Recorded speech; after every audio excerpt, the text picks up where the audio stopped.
with another special guest, a member, a Latina therapist in the Latinx Therapy Directory. Before I go ahead and introduce her and bring her in, I just want to briefly introduce what we'll be talking about. Today's segment is called Migration-Informed Therapy, Supporting Immigrants with Cultural Humility. And our guest is Liliana Baylon. Liliana is in Colorado, but licensed in multiple other states. She will let you know which ones. Off the top of my mind, I know it's Colorado, Arizona, Texas, New Mexico. I believe Iowa as well. So we'll double check in with her to confirm those. But Liliana specializes in trauma, migration, and multicultural issues through an attachment lens as an AAMFT, AMDRIA, ICE-EFT, or ICE-EFT, and RPTS supervisor. She offers expert consultations, supervision, workshops, empowering mental health professionals to address migration and cultural dynamics in therapy with cultural humility, which you will be able to see how she goes about that in today's episode. So let's go ahead and bring in Liliana, and she can clarify some of these acronyms for us as well. Welcome, Liliana. Thank you for having me. It's confusing, so many letters. I know, no, always, always, and even as a mental health professional myself, I can't even get them because it's national, right? Yeah. They change. So maybe if you can confirm with us to start off the states that you are licensed in. Yeah. So it's Arizona, Colorado, Florida, New Mexico, Iowa, and Texas. Great. And you see people in person in Colorado too, right? So yeah. So only in person in Colorado. The other ones I'm offering telehealth. And what city in Colorado? I'm in Lakewood. Lakewood. Okay. So for local folks, yes, saben. And then AAMFT. So same as you, I'm a proof. AMFT is just an approved MFT supervisor. Marriage and family therapist. Mhm. The RPT stands for Registered Play Therapist Supervisor. I'm an emotionally focused therapy supervisor. And I'm trying to remember what else. Honestly, there's like an MDR consultant.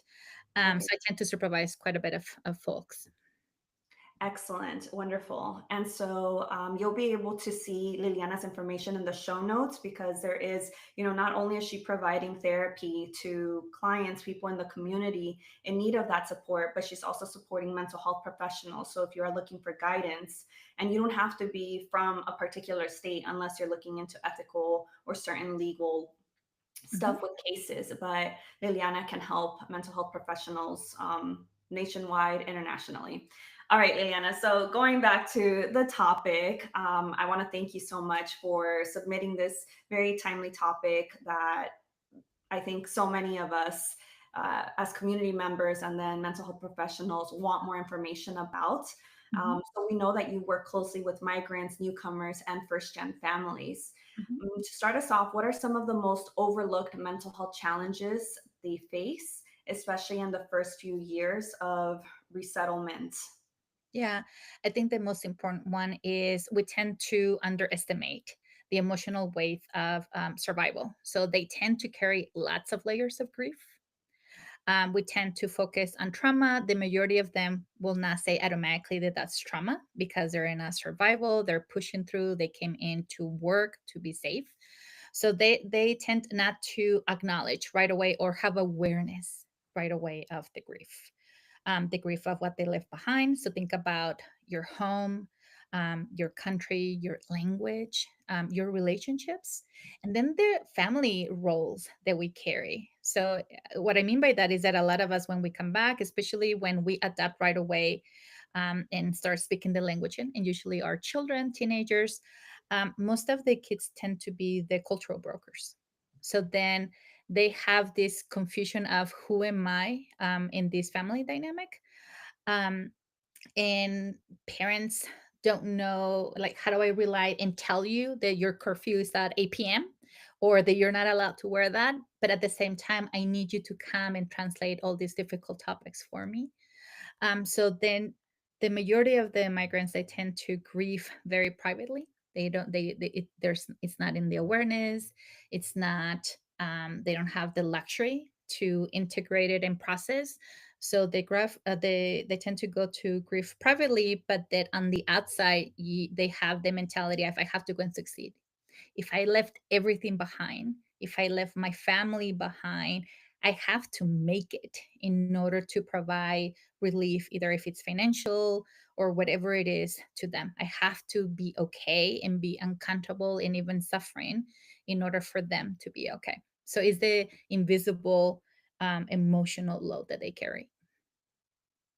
So some of the things, right, as I'm saying that, some of the things, I mean, if you work with this population, you will notice that they have a lot of stress when it comes even like to the legal status. I love, Adriana, that you mentioned even currently, and every administration has that, but currently we keep seeing the news, we keep hearing in the social media, we keep seeing in hearing in the radio, there's so much fear of deportation. There's so much fear of, if you find out that that I'm undocumented, are you gonna blackmail me? Are you gonna call and tell on me? So they have a lot of stress, a lot of stressors that creates a lot of anxiety. And again, it's not always named as trauma as it should be. As I mentioned before, even like for kids, the cultural brokers, they quickly have the stressors of, how do I tell you, or how do I translate, or what is the right word in order for me to tell you what I need to tell you, because it's important not only to help my family or vice versa, to help describe something that my family needs. If anyone out there is familiar with Cristela Alonso, like she has this comedy and she always talking about being cultural broker in regards to like the weight that she had in school, thinking that I tell my family to take the right prescription. So that's actually what the kids have to navigate. So they don't get to be children, they don't get to play home, because they actually have a lot of responsibilities. And then either for the kiddos or for the adults, that comes with the grief piece is also the identity confusion. Who am I?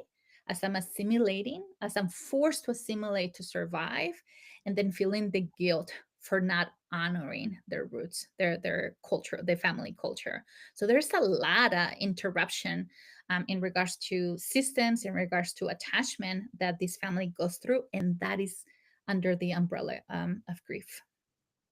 Yeah, and I think many people know that this is just like the 1-2% of it all. We're Yeah, not even talking about the mental health stigmas or even past traumas or losses that they're experiencing physically back home, yeah, right? So and the current discrimination as well, maybe in their own neighborhoods. There's so much, so many nuances and discrepancies that these communities face.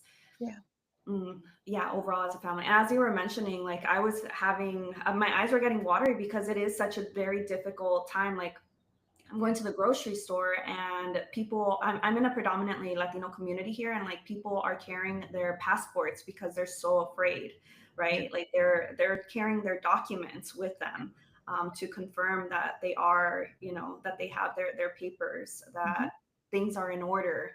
yeah, Um, so there's just a lot of contention, and at the root of everything that you said, it's fear. It's not just current fear; it's past-based fears as well. yeah, And if they have anybody that they're caring for, like children or elders as well with them, that fear is like quadrupled, and the pressure for attaining finances as well. yeah, There's a lot of pressure immediately for newcomers, immediately. And there's a big lack of rest. So, there's a lot of health ramifications that we end up seeing as well yeah, within, newly migrated folks. yeah. Right. Which when they go to the doctor, they'll say, "Well, you have to manage your stress." It's like, great. How do we help you manage that stress when everything around you is telling you that you're not safe? Yeah, absolutely. Yeah, and that's if they go to the doctor, right? That's another part of it. Yeah. Yeah. So, how does cultural humility change the way that we, as therapist providers, assess and treat trauma in clients and people who have experienced migration, asylum, family separation? Yeah. And I think even that, right, like the word culture in our field in psychotherapy has been evolving. So even when we're talking about cultural humility, where we're being asked to is, can we pause all the assumptions that we're making about this population, and can we ask actually better questions? So it's not just about translating our forms, translating what we have learned in therapy models, but it's actually understanding what trauma looks like in different cultural frameworks. So some families, as I mentioned earlier, they may not use the word trauma. I know that the majority of the families that I work with, if I tell, well, that's trauma, they'll be like, no, that's not it. Um, because as you mentioned, they have that stigma, but that's exactly what it is. So then asking questions such as, how does it feel in your body? How is showing? Like, what are you dreaming? Tell me about when you go silent. So a lot of us tend to go quiet, right? And we tend to admire those people who are quiet in a noisy world. But the reality is, are you assessing for safety? What is it in this moment that I can be culturally curious about you as a client? And then instead of me interpreting your silence as you're not cooperating, you just come and don't talk, like, can I go and be curious about the silence that is showing up in the room? How is the client moving in the room? Are they relaxed, or are their shoulder tense? Are they how they're feeling? Like, can I be curious about their body cues that are showing up in the room?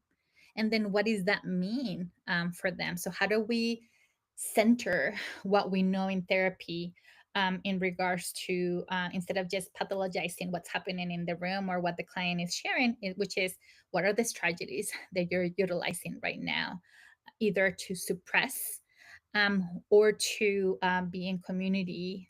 What are the resources that you have? Um, right now in our field, we're really huge about using the word safe. Can we create safe spaces? Well, if you're part of this population, and we just started by saying, even going to the grocery store, it does not feel safe, that I have to carry my permits or my passports, or whatever it is. Um, I know that children are being sent with copies of their papers also in their backpacks. So, what does that mean if I'm focusing on creating safety? If part of your safety is, do I have the right papers so that my child or that my dad or whoever in my family does not get deported? What is our plan if someone gets detained? And how is that me creating safety for you when you constantly have to be creating a safety plan in the if the worst case scenario shows up for you? So instead of safety, right? I'm often asking my clients, what is it that we need to plan? And then what is it that I can do in order for you to feel comfortable in this moment? So I'm always bringing them back to the present. Like, what does that mean for you? Um, if you're in an agency, you may have to go back to back, and all of us know what it feels like to be in agencies and going back to back. So how do I create this space so that your body is able to just relax, and you don't have to be assessing for a threat, because we are in relationship? So therefore, by that, we're evaluating safety with our client, because it starts with us as therapists, right? Trust has to be earned. And then what is it in a cultural humility lens as therapists?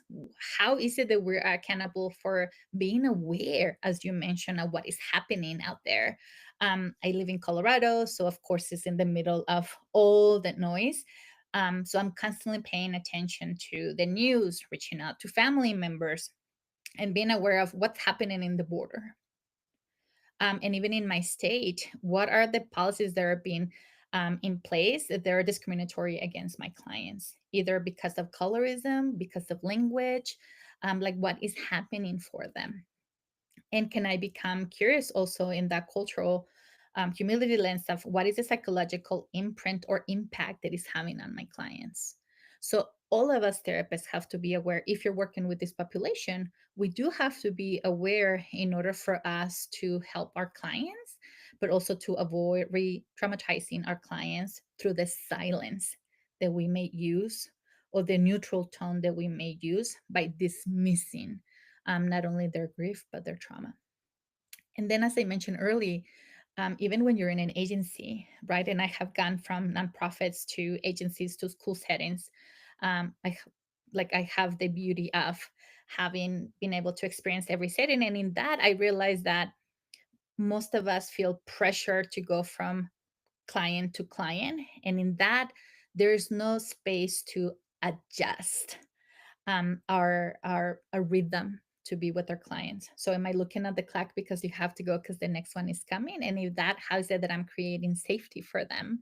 Or how is it that I'm working on the attachment relationship if I'm like, okay, it's time, go, or I'm gonna have to cut you off. So even adjusting through the cultural lens is adjusting our pace when we are with the clients in order to capture what they need, capture the essence, the felt sense, and being able to help them throughout. So it's not just to culturally be attuned, but it's having the awareness of what is happening worldwide and then zooming in and what is happening for them in order to help them. Yeah, I think that the premise here is to stay informed, and it's not that it's being asked for you to rescue, to come Mhm. out and, um, necessarily take any action, but the action is staying aware. Yeah. And how can you integrate, like, what is within your power and your means, because we're all going through something. Yeah. So seasonally that might change. Like some seasons I'm more active in the community than other seasons when I can't because of grief or other reasons. Yeah. So, kind of assessing that, I think is what you're Mhm. going for, because I know some people might interpret that as like, well, I can't do everything. That's not what we're saying. No. And I love that you put like the word season, right? Because there's a season for everything. Hmm. Because I specialize in that population, I tend to, but even advocating, you may not see me in every March, but I'm still paying attention. I have Yeah. to learn to rest in order to be able to be present with my clients. So it's not about what you're doing every day, and it's not what you have to do every day, but it's having awareness in order for us through the cultural lens, being able to provide that space for them and for ourselves. Yeah. And, just like as a sidebar comment, Mhm. personally, the way that, what seasonally, when I'm not feeling my best or able to be physically present, Mhm. what I do is I read up on new executive orders. So I get informed in that way because I don't understand them. I didn't do well in history and in schooling. So my brain it isn't very good with like words in that sense. Yeah. So I take time, I make the effort to read up on it and get to know, like, okay, what the heck is going on here, and like what are the steps. Like, okay, it's not just because an executive order is stated that Mhm. it's going to happen. There's procedures. So I've been learning a lot more so that my emotions aren't being driven by clickbait media titles, No. and educating my community in that, as well as what I'm learning. So there's different ways of advocacy for our communities in general. So I thank you so much for bringing that up, Liliana. And you also mentioned that for people and how they can stay informed, in the sense of like, what do you need to do if you are being threatened to be separated by your family. I want to see if I can share my screen really briefly, because I made a document in Spanish, carpeta de documentos si AIS te detiene. Mhm. And I did this when, a few months ago. So let's see all together, everybody. um, let's share screen, a window, here it is. Let's see. Uh, Liliana, can you thumbs up if you see this? yeah, I see it. It's small, but Okay, I see it. great. So I'm gonna figure out where I can post this for you all. I'll likely immediately after the publishing of this episode, Yeah. I'll put it in the show notes, through a link so that you all can download it. It is in Spanish. I only have it in Spanish right now, but here are the documents that are suggested by various sources, and then where to obtain them. I Mhm. am not a legal expert in any means, so this was just my way of trying to gather all of the data for folks to be able to have this information. And I think that this does bring some relief Yeah. to many families. So, as therapists, if you want to give this to clients, that should be fine. Just let them know that you didn't create it, that you can't verify the information here, but that this could be a start. Mhm. So I just wanted to go ahead and share that. I think that's beautiful. I was gonna say gorgeous. I think that's beautiful, right? Because what I've been describing to supervisees, which is it's like a safety plan when you're talking to them. You have to start thinking of, are there links? If you give links, are they gonna get overwhelmed? Are the links provided in their language? And then two, when you think about a safety plan, and I know that we thought about safety plan with domestic violence, but actually it can apply with this population too, which is Yes. if you get detained, what is the phone call? You have a right not to sign anything, even when they force you. You have a right to a lawyer.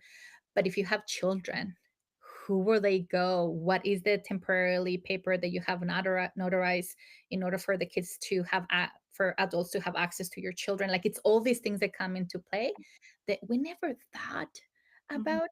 And unfortunately, now because of the separation of families, now we know that even in therapy, if if the dad gets detained and I'm working with the kiddo and the mom is not involved and the older son is coming, like, do I have a release of information to talk to the older son? So it's like those minor things now that um, think about from a perspective of a safety plan if you're a therapist, that we have to go through when working with this population. Yeah, safety plan is prevention as well. So we do have to think ahead in regards to these situations. And some of those forms are in that document that I put, but like the consent to talk to other people can depend on the state as well, or the authorizations. So just truchos. Yeah. So another question, Liliana, the last one we have here for therapists who want to become more migrant informed in their practice. Where should they start? What do you wish more providers understood in general about working with migrant populations? I think, as I mentioned earlier, which is even be aware that in our field, the word cultural has evolved. So it's not about cultural competence where we went through a checklist or taking a class. It's actually inviting us, the shifting is to inviting us to cultural humility, which means that I cannot be an expert in every culture, but I do need to be curious and be flexible when I'm working with, especially with this population. Can I become aware of my own biases and my blind spots? So most supervisors will tell me, like, how do I do that? And I was like, well, what are the groups that you're involved with? Because if you keep hanging with the same groups, how are they expanding and making you aware of your blind spots? Can we go outside the normal people that you hang with? Can you also learn about the migration system? Unfortunately, in the media has this very rigid notion of what migration system look like, and that is actually not true. All of us who have worked with this population, we know that it can take years, specifically for certain countries like Mexico per se. It takes years for family to go through this process. It's not overnight. There's some exceptions that had happened for specific countries, but can you become aware of the migration system? Can you be curious about how to unpack migration stories? So when they go to the session and you have the agenda of, like, I have to fulfill this in order for me to do a treatment plan or to do my notes or to focus on goals because I have to produce, that doesn't give you space to be curious about what happened to you. And if so, um, what members were impacted, what was the narrative about your migration story, what you went through in regards to borders, to belonging, to identity, and how all of this is shaping your story, the view of self. So instead of making assumptions, can we like pace ourselves, as I mentioned earlier, in order to become curious about this migration story? And then what is it that we're doing in our intake process? So that's your intake paperwork actually goes through questions in regards to migration. We're not supposed to ask, but again, if you're working with this population, we become very creative in order to ask questions about their migration experiences, preferred languages, the acculturation stress, even family separation. those are things that you can start out by asking in your intake. They may not be on your notes, because we know that if something goes where they get subpoenaed, like it will be there. But like, what is it that you're asking in order for you to know, in order for us to have a better understanding of our clients and what is being presented to us. And then, as I mentioned earlier, what is your consultation circle? Mhm. Who do you go in those groups? Who is like migration informed? I tend to go to a group where I have access to a lawyer, so I tend to ask a lot of questions in that time. um, I tend to go with a couple of therapists who have worked with this population. So we tend to do like monthly meetings and we're just asking and catching up. But then I also go to consultations with different models, not just EFT, or not just play therapy, or not just, like, I need to know who else is out there, and how they, like, what they're encountering. And then also, what is it that I can learn from them, so that when we're talking about migration, we don't think about that just the story equals trauma, but understand the grief, understand the resilience, understand the sacrifice that each member has made. And then to be curious about the grief, and the deep love that each family member has, either that they're carrying because they're separated, or the fears that they have, or what they did, of what they sacrificed in order to be here. So how do we help with that narrative in order to truly understand how we can help this population? Yeah, absolutely. To that intake form, I mean, like you said, you have to get really creative. I add as well discrimination and mental health stigmas Oh that yeah. are carried throughout your family. Mhm. Um, so it's just how can you reframe it in a way that isn't asking directly, Yeah. are you an immigrant? And when did you migrate? You know, all that. Yeah. There's different ways to ask Mhm. that and not necessarily include it Yeah. directly. And then in regards to consultations, I also like to read from read and listen to podcasts from different psychologists and therapists outside of the United States, Oh yeah. because they tend to also have like different frameworks Yeah. around war, trauma, and liberation psychology. And I find that very fascinating, and I learn Mhm. a lot from that. So just to add to the conversation. Yeah. But Liliana, I want to thank you so much for your time and all your expertise and the work that you're doing. It's definitely making waves. And you've been doing this consistently for years. I don't even know how long before me, I think. But thank you so much. You're definitely a colleague, a provider that many of us look up to. Oh, thank you. And likewise. Thank you. All right, everybody. Well, if you have any questions for Liliana, please be sure to drop them in the show notes below, and we'll be sure to add the resources as well. All right. Thank you so much. Gracias, Liliana. Thank you, everybody. Bye.